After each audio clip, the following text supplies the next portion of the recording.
जय गुरु जी। जय गुरु जी संगत जी। जय गुरु जी।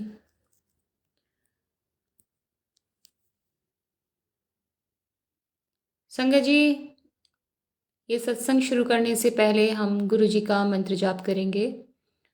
ओम नमः शिवाय। शिव जी सदा सहाय। ओम नमः शिवाय। गुरु जी सदा सहाय। संगत जी, हमारे गुरु जी ना कभी प्रवचन नहीं देते थे, पर वो जब अपनी संगत अपनी भक्तों के साथ इंटरेक्ट करते थे तो कुछ बातें उन्हें बताया करते थे, समझाया करते थे, ताकि वो एक नेक इंसान बन सकें और अच्छाई के रास्ते पर जा सकें। और उन्हें ही हम गुरु जी के अनमोल वचन के नाम से जानते हैं, जिनका बहुत ही डीप मीनिंग हुआ करता था। तो उन्हीं में से ही एक गुरु जी का अनमोल वचन है कि गुरु जी अपनी संगत से कहते थे कि नो एबीसी। अब ये एबीसी क्या है? A for abuse, B for blame, C for curse. कि हमें ना तो किसी को गाली देनी है, ना किसी पर आरोप लगाना है, और ना ही किसी को कर्स करना है, किसी को श्राप देना है। तो संगत जी, ये इतना आसान नहीं होता। जब हम डे टू डे लाइफ में लोगों के साथ मिलते हैं, मिलना जुलना होता है, तो बहुत चीज़ें ऐसी होती हैं, ऐसे लोग मिल जाते हैं शॉर्ट टेम्पर्ड या आपको परेशान करने वाले, और तब गुस्सा भी आता है और एबीसी का होना लाजमी सा हो जाता है।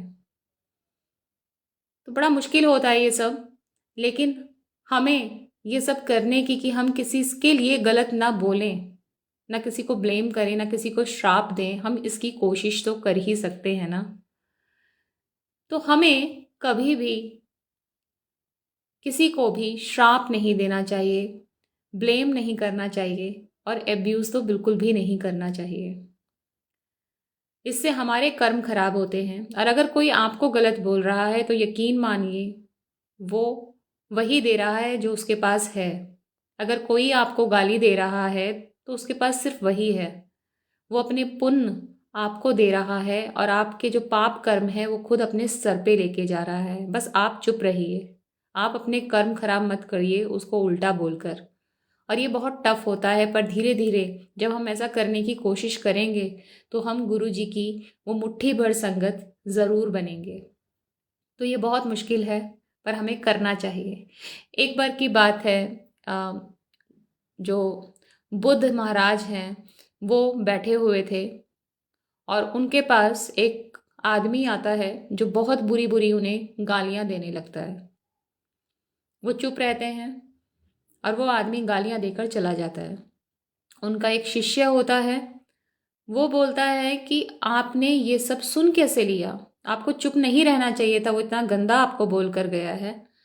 तो बुद्ध जी ये बोलते हैं कि कल एक आदमी मेरे पास मिठाइयाँ लेकर आया था, और मैंने वो नहीं ली, मैंने उसको वापस कर दी, वो वापस ले गया। तो जो वो कल मिठाई लेकर आया था, जब मैंने नहीं ली तो वो वापस ले गया। तो ऐसे ही आज ये गालियाँ लेकर आया है, और मैंने नहीं ली तो ये अपनी गालियाँ वापस ले गया। तो संगत जी, यहाँ पर कहने का तात्पर्य सिर्फ इतना है कि अगर कोई आपके सामने दूसरी भाषा में गालियाँ देने लगे, आपको पता भी नहीं चलेगा कि वो क्या बोल रहा है, और आपको गुस्सा भी नहीं आएगा, क्योंकि आपने उसे रिसीव किया, आपने उसे ग्रहण किया, आपने दिमाग को समझाया कि मुझे गाली दे रहा है, तो आपको गुस्सा आया। गुस्सा आया, आपने बदले में उसको गाली दे दी, चार सुना दी, कर्म खराब हुए आपके, आपका बीपी हाई हुआ, आपके दिमाग में दिन भर वो घूमता रहा। आगे भी जब जब वो इंसान मिलेगा हम यही सोचेंगे उसने गाली दी थी। बिगड़ा किसका? हमारा बिगड़ा। पर हम ये क्यों नहीं सोचते कि अगर वो गाली दे गया तो वो इंसान के पास सिर्फ यही है देने को, वो और कुछ किसी को दे ही नहीं सकता है। तो संगत जी, हमें अपने कर्म सही रखने हैं। और अगर कोई इस तरह से आपकी निंदा चुगली गाली दे रहा है तो ठीक है, मुश्किल होता है, लेकिन एक टाइम पर आपको भी हंसी आया करेगी ऐसे लोगों पर कि करने दो, ये तो हमारे पुण्य बढ़ा रहा है, ऐसा करके अपने जो पुण्य का काम है वो हमें दे रहा है। तो करने दीजिए। और मेरा तो मानना ये है कि अगर आप कुछ होंगे ही नहीं लाइफ में, कहीं मैटर ही नहीं करेंगे, तो आपकी निंदा चुगली भी कौन करेगा। निंदा चुगली उनकी होती है जब कोई अपने लक्ष्य में, अपने ज़िंदगी में कुछ अच्छा कर रहा होता है, बढ़ रहा होता है। तो सबको प्रॉब्लम होती है ना, कि अमीर बाप की औलाद है, पीछे से जैक लगा ली होगी इसलिए आगे बढ़ गया। कोई कहता है अरे गरीब बन के सिंपैथी लेकर आगे बढ़ गया। कोई कुछ तो वो निंदा हुई कब, जब आप कुछ हैं, किसी के लिए मैटर करते हैं, क्योंकि आपकी गणना हो रही है, इसलिए आपकी निंदा हो रही है। और आपको खुश होना चाहिए कि आप इस काबिल हैं कि लोग आपकी निंदा कर रहे हैं और अपने पुण्य आपको दे रहे हैं। तो इसलिए कोशिश कीजिए कि हम रिएक्ट ना करें, ऐसी चीज़ को रिसीव करें ही ना।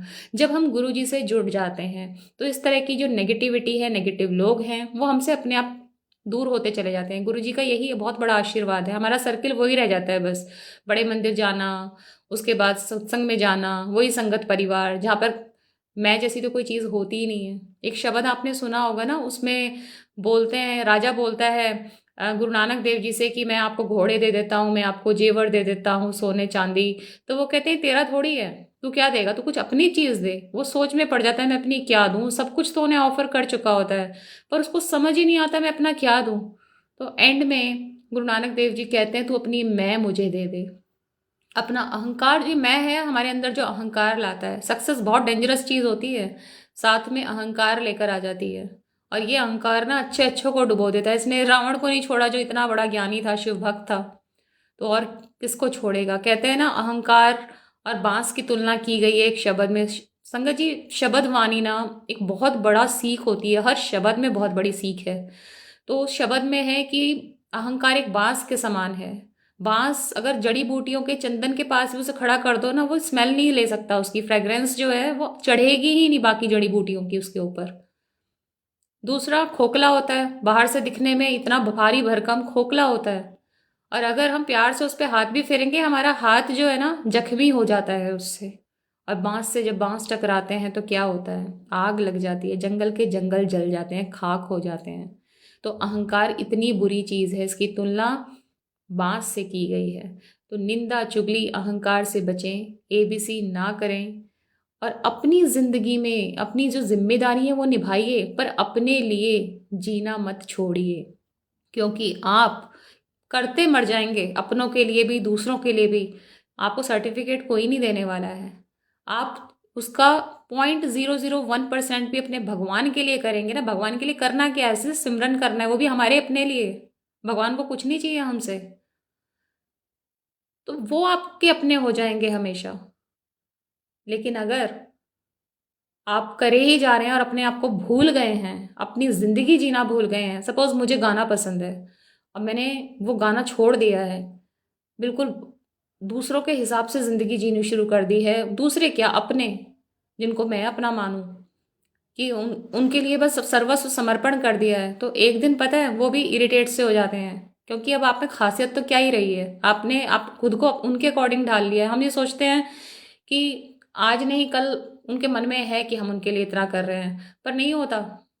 जिस दिन आप एक भी चीज़ वो नहीं करते, या अपने लिए कभी कर लेते हो, अपने लिए समय निकाल लेते हो, तो वहां आप गलत ठहरा दिए जाते हो। और वो चीज़ बहुत चुभती है। गैरों को तो आप एबीसी कर सकते हैं, अपनों के साथ कर सकते हैं नहीं। तो यहाँ एक्सपेक्टेशंस का खेल होता है, मार लेती हैं वो। तो इसलिए आप अपनी जिम्मेदारी निभाइए, 200% एफर्ट्स डालिए, लेकिन अपने लिए भी वक्त निकालिए। जो चीज़ आपकी पीछे छूट गई है, जो आपको सुकून देती है, लाइफ में खुशियाँ देती है, वो करिए। अपने से प्यार कीजिए, अपने को मत मारिए अंदर ही अंदर। जो आप हैं, जिससे जिससे आपको सुकून मिलता था, वो चीज़ जो आपका कभी पैशन होती थी और वो जिम्मेदारियों के बोझ तले दब गई है, उसे निकालिए बाहर। और वो करिए, 5 मिनट निकालिए अपने अपने उस हॉबी के लिए, अपने उस पैशन के लिए समय। और तब देखिए कितनी अच्छी सी फीलिंग आएगी ना।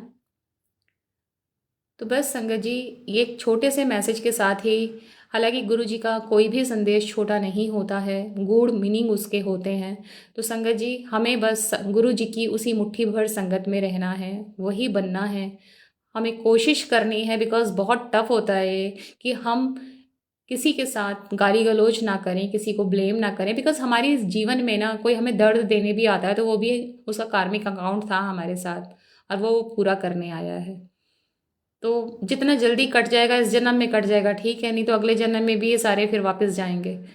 तो इसलिए अगर हम इस एंगल से सोचेंगे तो हमें ना किसी के लिए गालियाँ निकलेंगी ही नहीं। अब पिछले जन्म में हम क्या करके आए हैं हमें नहीं पता, तो इसलिए बस हम तो सदगुरु से यही कह सकते हैं कि हमें बख्श लें, हमें माफ़ कर दें, कान पकड़ के माफ़ी मांगते हैं अपने पुराने जन्मों के पापों की, और या इस जन्म में जो भूल चूक हो जाती है जिसका हमें पता भी नहीं होता है।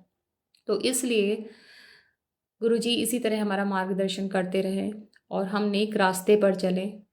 और संगत जी खुश रहिए, अपनी ज़िंदगी में अपने लिए समय निकालिए, अपनों के साथ साथ अपनी जिम्मेदारियों को निभाने के साथ साथ, और बस मेन बात है हैप्पीनेस की, सेटिस्फैक्शन की। ज़िंदगी में सुकून होना बहुत ज़रूरी है, भले ही वो सुकून आपको एक कमरे के घर में भी आ सकता है, एक रोटी खा के भी आ सकता है, बस आपको देखना है कि वो सुकून आपको मिलता कैसे है, किस काम से करके मिलता है, और वो काम जो आपको सुकून दे वो ज़रूर करना चाहिए अनटिल अनलेस कि उससे किसी और को हार्म ना पहुँचे।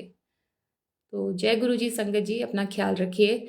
गुरु जी थैंक यू सो मच कि आपने मुझे इतना अच्छा ये परिवार दिया, और मैं बहुत खुश हूँ एक्चुअली। ये सब जो मोटिवेशन था, मैं आपको अपनी जर्नी क्या बताऊं, बस यही सोच लीजिए कि ज़िंदगी में इतने थपेड़े खा लेते हैं कि एक्सपीरियंसेस होते हैं, और उसके बाद कहते हैं ना गिर के संभलना और अध्यात्म से जुड़ना और गुरु जी का संभालना, और उसके बाद एक इस तरह से सोशल मीडिया के प्लेटफॉर्म पे आना और फिर कुछ ऐसी पॉजिटिविटी की बातें करना, ये सब गुरु जी की देन है, मैं सच बताऊं संगत जी। और मुझे बहुत अच्छा लगता है ये काम करना, और मुझे पता भी नहीं होता है मैं लाइव में क्या बोलने वाली हूँ, जो है गुरु जी बुलवाते हैं। और थैंक यू सो मच, आप लोगों के बहुत अच्छे रिस्पॉन्सेज आते हैं।